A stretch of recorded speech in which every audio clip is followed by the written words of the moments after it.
Conclusion, la synthèse, ça a été une journée particulièrement riche, donc le défi n'est pas mince. Donc Léo et Bruno, la parole est à vous pour voilà, nous dire qu'est-ce qu'on doit retenir de cette journée. Du coup, j'ai pris mes lunettes. Hein,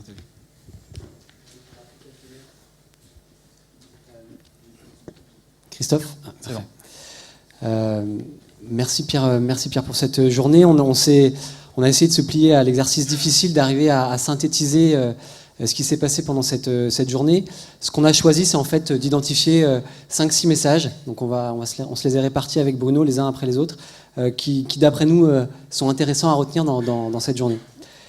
Peut-être le premier, on en a pas mal parlé ce matin, on en a aussi beaucoup parlé cet après-midi, c'est l'enjeu de l'intégrité, de la qualité de la donnée. Comment est-ce qu'on est en mesure d'assurer la qualité de la géolocalisation et également comment on est en mesure de mesurer in situ la qualité de cette géolocalisation. Donc Nayo, Permagro, cet après-midi on en parlait, et je pense qu'au quotidien pour les utilisateurs c'est vraiment un enjeu qui est fort.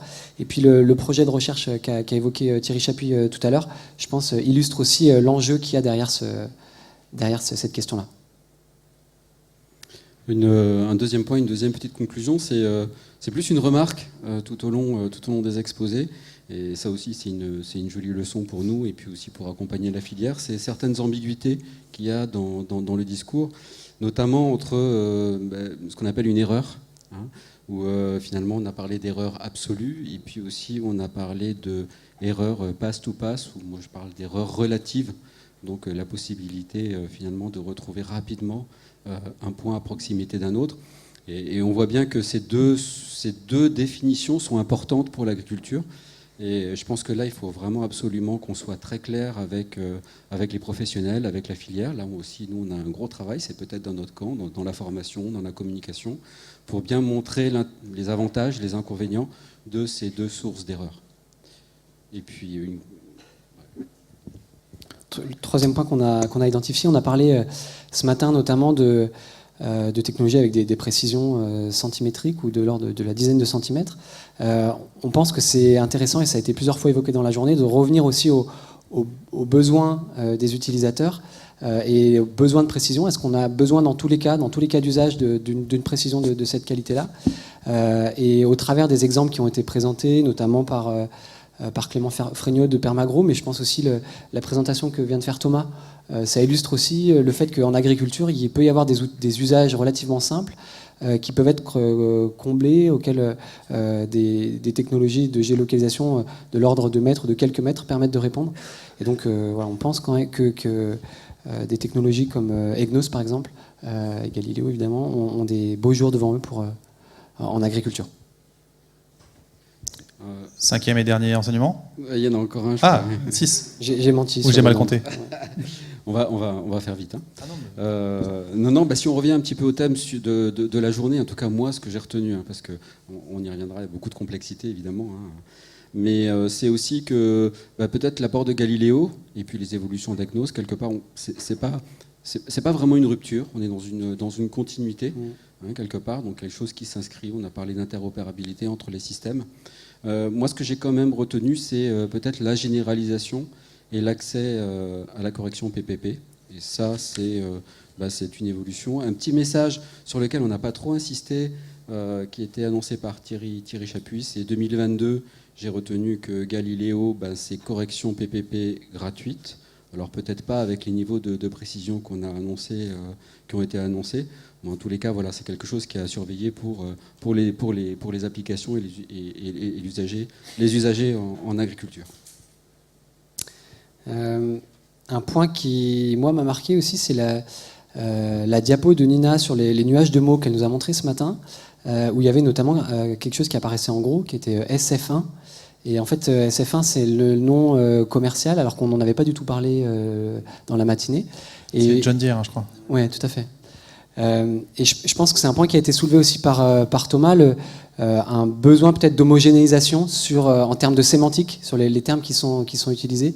Ce matin, on a vraiment parlé de technologie. Et en fait, on se rend compte que des termes comme PPP, par exemple, ne sont pas du tout connus par la profession, alors même qu'on se rend compte que c'est des technologies qui sont utilisées, qui sont intégrées dans certaines offres commerciales. Et donc voilà, on pense qu'il y a aussi un enjeu à ce niveau-là. Avec des questions sur l'ouverture ou pas de ces signaux à d'autres partenaires du machinisme. Un point aussi sur, je pense que vous l'avez tous noté, c'est complexe quand même. Hein. C'est un monde avec son vocabulaire, avec ses concepts, avec ses méthodes. On voit qu'il y a toujours de la recherche, de l'évolution dans ce domaine-là. Et ça a été pas mal souligné sur la nécessité d'avoir finalement des gens pour accompagner la filière, en tout cas des gens qui sont à l'intermédiaire entre les besoins métiers et puis ces spécialistes de la technologie et du service. Et ça me permet de rebondir sur quelque chose que j'ai complètement oublié, c'est aussi la raison d'être de cette journée comme celle-là et puis de la chaire agrotique. C'est une formation d'ingénieurs agronomes qu'on forme avec nos homologues de Bordeaux Sciences Agro depuis maintenant 25 ans. Donc, du coup, l'idée, c'est aussi former des ingénieurs agronomes avec cette double compétence, celle des technologies de l'information et de la communication, et puis celle, naturellement, de l'agronomie. Et la géolocalisation constitue quelque chose d'important dans cette formation. La preuve, c'est qu'on a des anciens élèves qui présentaient aujourd'hui. Voilà. Et puis, un dernier petit mot aussi, c'est... je pense que ça a été évoqué par pas mal. Je crois que c'est Vincent, tu en as parlé, c'est aussi à nous d'inventer la vie qui va avec. Et je pense qu'en agriculture, alors on l'a vu aussi avec quelques exemples donnés par Thomas, je pense qu'on est vraiment au début de tout ce qu'on va pouvoir faire avec cette précision. Jusqu'à présent, ça a été une révolution pour nous d'arriver au mètre. Là, on est submétrique, on arrive au centimétrique. Et...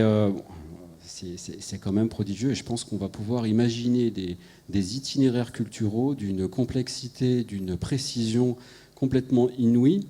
Mais je pense qu'il y a aussi un enjeu, alors ça va être très peu abordé, c'est d'intégrer dans la boucle nos collègues chercheurs de l'agronomie, de l'agroécologie. Et aujourd'hui, je vois qu'on est sur des chemins parallèles. En gros, il y a nous, les agronomes adeptes un peu du numérique et des technologies. Et puis de l'autre côté, on a nos homologues agronomes agroécologie qui sont plutôt techno-low cost, voire no techno. Et je pense que là aussi, nous, dans la recherche publique, il y a un enjeu à avoir vraiment des approches systémiques et à refaire, on va dire, converger ces deux mondes, en tout cas faire tout pour pas qu'ils divergent et que ces technos soient considérés quand on imagine de nouveaux itinéraires en agroécologie. La techno au service de l'agroécologie, encore une histoire d'hybridation. Complètement. Parfait, les prochains rendez-vous peut-être ? Exactement, merci. Merci Pierre. Donc effectivement, ça a été évoqué par Pierre tout à l'heure, il y a un certain nombre de questions qui ont été posées via la plateforme Wizambly auxquelles qui n'ont pas pu être posées, auxquelles vous n'avez pas de réponse. Donc nous, ce qu'on s'engage à faire, c'est pas de répondre à toutes ces questions-là. Par contre, on va les compiler. On va éventuellement solliciter les intervenants auxquels se réfèrent les questions. Et puis ensuite, on mettra à disposition sur notre site web les réponses qui auront été proposées. Et puis on est également en train de travailler en amont de ce séminaire pour le préparer. Et puis on pense que ça peut faire un bon document de synthèse, une sorte de livre blanc sur la géolocalisation en agriculture. On s'appuiera beaucoup sur le contenu qui a été produit aujourd'hui. Et dans les mois qui viennent, on publiera toujours sur notre site Agrotique un document qui permettra un petit peu de faire une synthèse de la journée d'aujourd'hui. Pour clôturer la journée, on a voulu faire un point sur les prochains événements.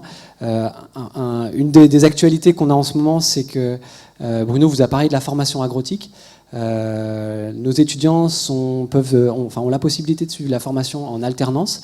Et donc sachez, si vous envisagez, si ça vous intéresse d'avoir chez vous un agronome qui a les compétences pour intégrer les questions du numérique, de la géolocalisation, mais du numérique au sens large, il est possible de l'embaucher en alternance et c'est maintenant que ça se passe pour une embauche début septembre.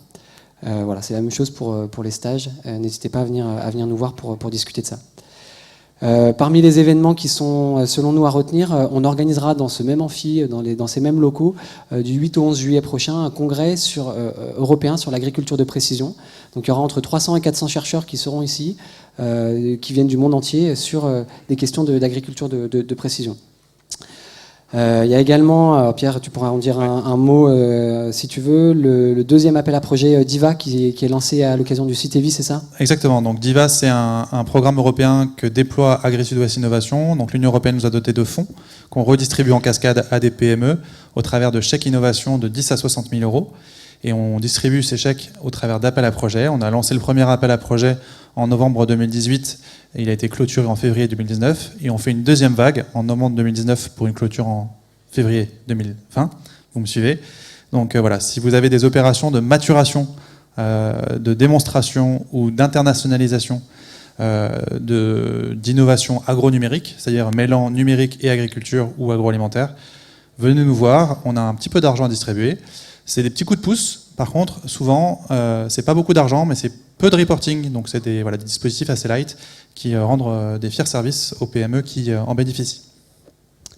Merci.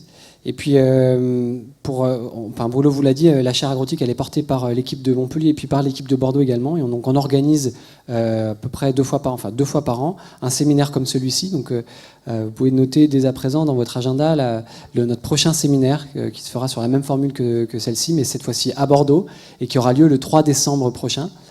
Sur une thématique qui n'est pas encore définie, puisqu'on la définira avec les membres de la chaire agrotique à peu près au mois de juin. Et j'en profite pour enchaîner sur le dernier point, pour vous dire que la chaire agrotique, c'est un projet qui porte des actions comme l'Observatoire, comme les séminaires d'aujourd'hui, qui est un projet sur 3 ans qui prend fin en 2019. Et donc on est en train actuellement de réfléchir à la mouture numéro 2 de ce que sera la chaire agrotique.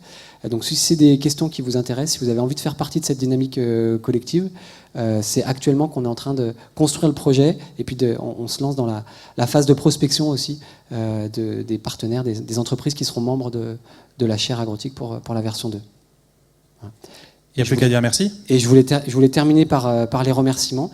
Je voulais terminer par remercier les étudiants qui sont dans la salle, que vous avez vus à la distribution des badges, à la distribution des micros, à l'accueil.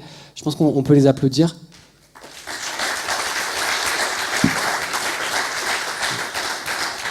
Merci à eux. Ce séminaire, ça fait partie de leur cursus de formation. C'était une journée de cours aussi pour eux. Je tiens également à remercier l'équipe. Alors j'ai pris des notes justement pour être sûr d'oublier personne. Les personnes de l'ombre que vous n'avez pas vues sur scène aujourd'hui.